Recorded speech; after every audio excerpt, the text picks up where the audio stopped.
Ozonolysis of alkyne খুব গুরুত্বপূর্ণ একটি বিক্রিয়া। এর কারণ এই বিক্রিয়া দিয়ে দ্বিবন্ধনের অবস্থান বের করে ফেলা যায়।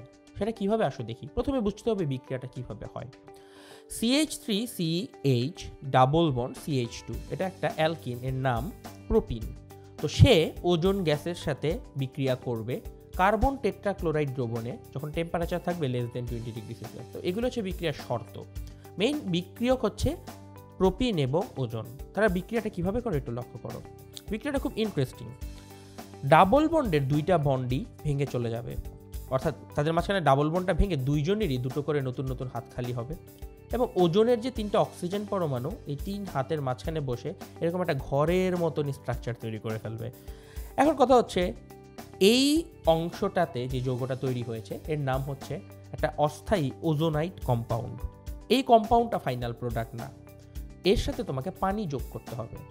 তো এখানে পানি বা H2O যদি যোগ করো, পানি এখান থেকে একটা অক্সিজেনকে নিয়ে চলে যাবে। নিয়ে যাওয়ার সময় অক্সিজেন ওইখানে চলে যাবে এবং এই বন্ডটা ভেঙে এখানে চলে আসবে, এই বন্ডটা ভেঙে এখানে চলে আসবে এবং এই বন্ডটা অক্সিজেনের সাথে চলে যাবে। এটা একটা খুব বিদঘুটে মেকানিজম, যেটা না জানলেও তোমার খুব বেশি সমস্যা হবে না।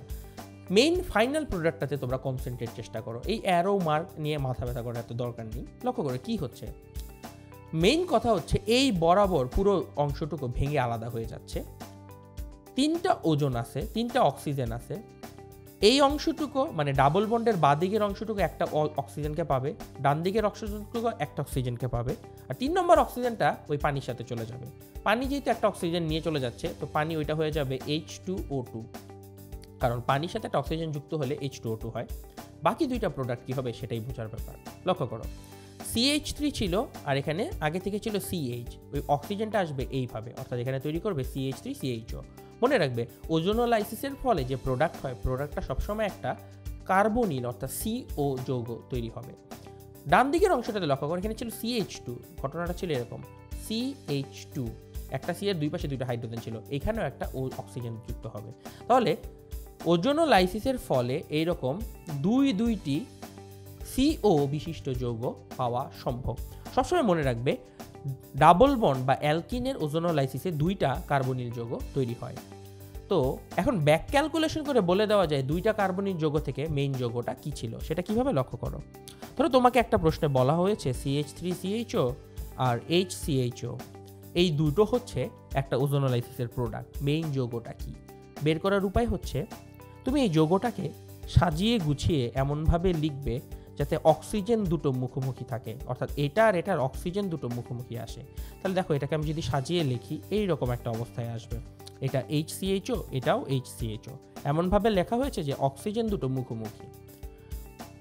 তারপর সুন্দরভাবে এই অক্সিজেন দুটা কেটে দিবে, কেটে দিয়ে এখানে একটা ডাবল বন্ড ক্রিয়েট করে দাও। তাহলে দেখো কি আসে, CH3CH, ওপাশে ছিল CHH, মাঝখানের অংশটুকু কেটে দিয়ে আমি এখানে একটা ডাবল বন্ড করে দিয়েছি। তাহলে দেখো এখন কি হয়, CH3CH তাহলে প্রথম যে যৌগটা ছিল CH3CH অর্থাৎ আমরা ব্যাক ক্যালকুলেশন করে ওজোনোলাইসিসের প্রোডাক্ট থেকে আবার রিঅ্যাকটেন্টটা লিখে ফেলতে পারি।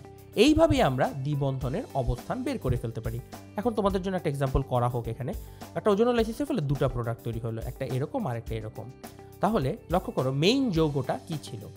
তো CH3COCH3 এমনভাবে লিখতে হবে যাতে দুটো অক্সিজেন মুখোমুখি থাকে। তো দুটো যৌগকে এমনভাবে লিখতে হবে অক্সিজেন দুটো মুখোমুখি থাকে। তারপর অক্সিজেন দুটোকে কেটে দিয়ে এখানে ডাবল বন্ড ক্রিয়েট করে দাও। তাহলে প্রোডাক্টটা হবে CH3CH3 ডাবল বন্ড CH তাহলে এটা হবে ফাইনাল প্রোডাক্ট। এখন মনে রাখো কখনো কখনো থাকতে পারে একটা মাত্র যৌগ দেওয়া হয়েছে, ওজোনোলাইসিসের ফলে একটা যৌগই তৈরি হয়েছে।